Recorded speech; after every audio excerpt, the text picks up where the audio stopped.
জগন্নাথ বিশ্ববিদ্যালয় জবির ৭০০ শিক্ষার্থীর আবাসনের দায়িত্ব নিল আস-সুন্নাহ ফাউন্ডেশন।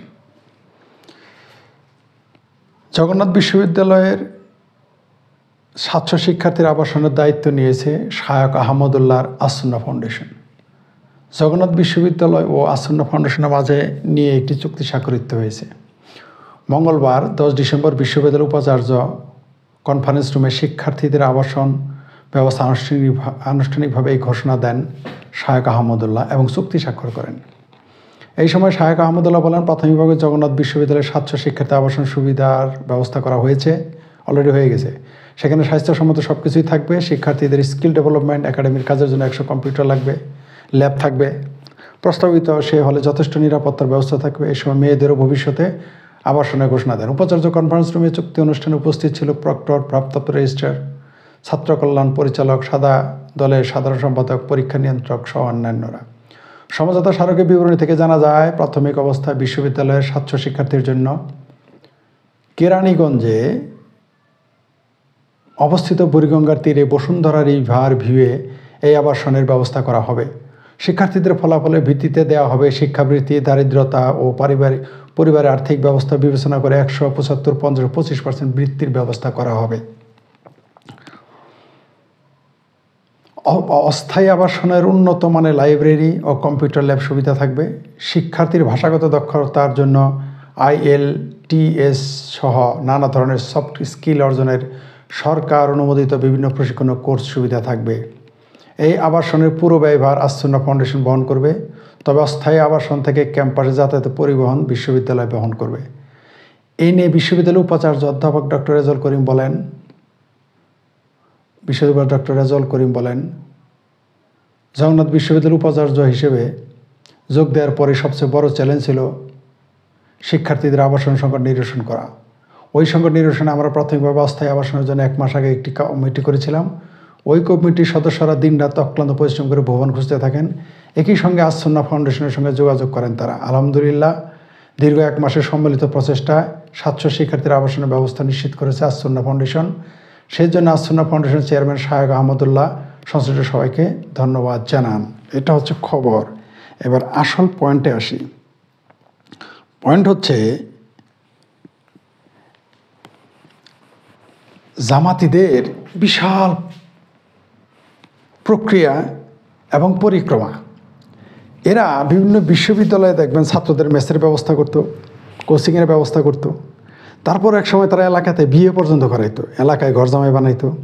তো জামাইয়ের প্রতি একটা দরদ থাকবেই, তখন তারা ওই বিশ্ববিদ্যালয় হলগুলোকে দখল করত। এটা আপনারা জানেন, এটা তাদের পুরনো কৌশল। আশেপাশে তারা মেস রাখবে, মেস বানাবে, তারপরে দরিদ্র ছাত্রদের সহযোগিতা করবে। তারপরে বাইরে থেকে যারা আসবে তাদের ভয় দেখাবে, কারণ লোকাল কিছু দরিদ্র পোলাপানকে তারা তাদের যে ছাত্রছাত্রী বা তাদের মতের আদর্শের যারা জামাত শিবির যারা করে, যারা হেফাজতে পাকিস্তানি, এই বাংলাদেশের স্বাধীনতা বিরোধী, তাদের চিন্তা চেতনার সাথে যাদের মিলে, তাদেরকে তারা সার্বিক সহযোগিতা, শেষ মুহূর্তে তারা তাদের সন্ত্রাস করার জন্য যা দরকার তা সেই সহযোগিতাও করতো। এবং তারা মারামারি করতো, স্থানীয় লোক নিয়ে তারা হামলা করতো বিশ্ববিদ্যালয় হল দখল করার জন্য। এটা পুরনো সিস্টেম। তারপরে তারা বিভিন্ন কোচিং সেন্টারে আসলো নামে বেনামে, তারপর হাসপাতাল করলো, ঠিক আছে, কোচিং সেন্টার তো করলোই। এরা বিভিন্ন নামে বেনামে চলে আসলো, ব্যাংক বানাইলো, আরও বড় পরিক্রমা ছিল, প্রক্রিয়া ছিল, সেটা আলাদা। শেষ মুহূর্তে তারা সরাসরি ঢাকায় ঢুকে পড়েছে। কিভাবে? অলরেডি ঢাকা বিশ্ববিদ্যালয়ের বর্তমান চ্যান্সেলর, তিনি একজন সাবেক শিবিরের ক্যাডার। আস-সুন্নাহ ফাউন্ডেশন আসলে মূলত একটা জামাত শিবিরের চক্র। এরা কোনো সেবা সংগঠন না। এদের টার্গেট হচ্ছে বাংলাদেশের মানুষকে জঙ্গিবাদে উস্কানি দেওয়া, জঙ্গিবাদে অভ্যস্ত করা, জঙ্গিবাদকে স্বাভাবিক মনে করা এবং মুক্তিযুদ্ধ বিরোধী চেতনা বাস্তবায়ন করা, পাশাপাশি আফগানিস্তান, পাকিস্তানে যে জঙ্গিবাদ চর্চা হয় তা প্রমোট করা। এটা হলো তাদের কাজ, এই আস-সুন্নাহ ফাউন্ডেশনের। এরা ধীরে ধীরে এখন চলে আসে ৭০০ ছাত্রকে তারা এই সহযোগিতা দিলে, এই ৭০০ই মনে করেন যে জঙ্গি হয়ে যাবে। মেন্টালি তারা অবশ্যই জঙ্গিবাদে দীক্ষিত হবে। স্বাধীনতা বিরোধী তো হবেই ১০০তে ১০০। এই ৭০০ জনের মধ্যে ৭০০ জনই আমাদের মুক্তিযুদ্ধ বিরোধী চেতনার বাস্তবায়ন করবে এবং তারা তাদের সৈনিক হিসেবে কাজ করবে। পাশাপাশি তারা পাকিস্তানে বা আফগানিস্তানে জঙ্গিবাদ চর্চা করবে এই বাংলাদেশে। আমরা কিন্তু মুক্তিযুদ্ধের পক্ষের শক্তি এরকম কিছু করতে পারি নাই। এটা আমাদের ব্যর্থতা, চরম ব্যর্থতা। আমরা যারা মুক্তিযুদ্ধের পক্ষের শক্তি তারা এটা করতে পারিনি। এই সুযোগে তারা, আপনি যখন ভালো কাজ না করবেন, ভালো লোকদের আঘাতে না দেবেন, তখন এই মন্দ লোকগুলো আপনার জায়গা দখল করে নেবে। আপনি তো শুধু ক্ষমতার চিন্তা করেন, তারা দেখেন দীর্ঘমেয়াদী প্ল্যান। তারা প্রকাশ্যে জগন্নাথ বিশ্ববিদ্যালয়ে ঢুকে গেছে এবং সিস্টেমেটিক্যালি দেখছেন তো, তারা ঢুকে গেছে। সাচ্ছল ছেলের থাকা খাওয়া, তাদের চাকরি বাকরি সব দেখবেন এরা করবে। এগুলো আসলে মূলত তাদের শুনে এই 700 মনে করেন পুরা ঢাকা ইউনিভার্সিটি সহ পুরা ঢাকা তারা দখল করে নেবে আগামী 5 বছরের মধ্যে। এটা তাদের প্ল্যান। এবং জঙ্গিবাদ চর্চা তারা করবে ধীরে ধীরে। এরা মানুষকে জঙ্গিবাদে নিয়ে, যাতে ভবিষ্যতে তারা ঢাকা বিশ্ববিদ্যালয় যখন এই 700 এক ডাকে দেখবেন ঝাঁপিয়ে পড়ে জান দিয়ে দিবে।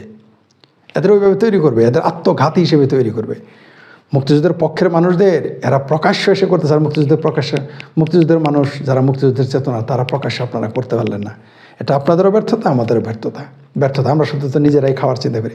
তবে এরা এই আসুন্নাহ ফাউন্ডেশন নিশ্চিত থাকেন আইএসএ দ্বারা পৃষ্ঠপোষকতা পাবে এবং পৃথিবীর সাম্রাজ্যবাদী শক্তি যারা জঙ্গিবাদকে অ্যাস্টাবলিশ করে, জঙ্গিবাদকে দিয়ে যাদের নিজের স্বার্থ রক্ষা করে, তারা এখানে সহযোগিতা করবে, আপনি নিশ্চিত থাকেন। এখন বুঝতে পারছেন তারা এখানে ইসকন নিষিদ্ধ চায়। বুঝতে পারছেন? যারা মুক্তিযুদ্ধের পক্ষের এরকম সংগঠন, এর চেয়ে ভালো সংগঠন করার আপনাদের সুযোগ ছিল, আপনারা করেন না। এখন দেখছেন তো তারা কীভাবে চলে আসছে, আরও চলে আসছে। এখনই রুখেন এই জঙ্গিবাদী সংগঠন, এই মুক্তিযুদ্ধ বিরোধী সংগঠন, জামাত শিবির চক্র, এগুলো পোস্টার বা এই আহমকুল্লাহ রহমতুল্লাহ বলেন, এ হচ্ছে জামাতের পোস্টার বয়। এরা জামাতি সংগঠন, জামাত এদের মূল পৃষ্ঠপোষক।